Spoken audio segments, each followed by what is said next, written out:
Hi friends, మీరు చూస్తున్నారు లావణ్య నాటుకోళ్ళు ఫ్రెండ్స్. మనము గత డిసెంబర్ 4th రోజు మన తోటలో చీమకోళ్ళు లేవని ఒక 3 జాతలు తీసుకొని వేయడం జరిగింది ఫ్రెండ్స్.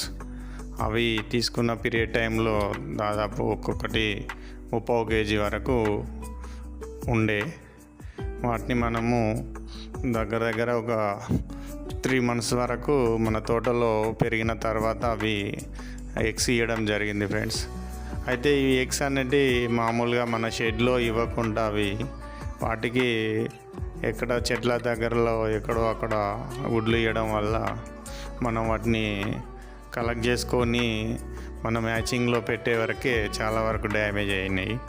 దగ్గర నాకు 30 eggs దాకా దొరికినాయి. అక్కడ 10, అక్కడ 20 అట్లా. కానీ మన మ్యాచింగ్ వేసినాక అవి చాలా తక్కువలో తక్కువ, అంటే దగ్గర మనకు 14 పిల్లలే రావడం జరిగింది ఫ్రెండ్స్. ఎందుకంటే అవి డే అంతా ఎండలో ఎండడం వల్ల గుడ్లు సరిగా మనకు అనిపించలేదు.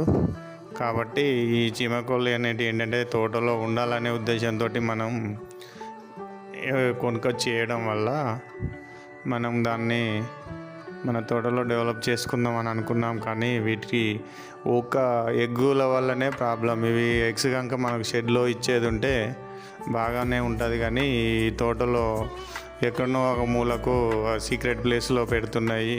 వాటిని మనం వెతికి పట్టుకొని హ్యాచింగ్ వేసే వరకు చాలా వరకు డ్యామేజ్ అవుతున్నాయి. కాబట్టి ఇది నా ఎక్స్పీరియన్స్ ఫ్రెండ్స్. ఇది మన చీమకోళ్ళ నుండి వచ్చిన చిక్స్. ఇవి 1 week చిక్స్ ఫ్రెండ్స్.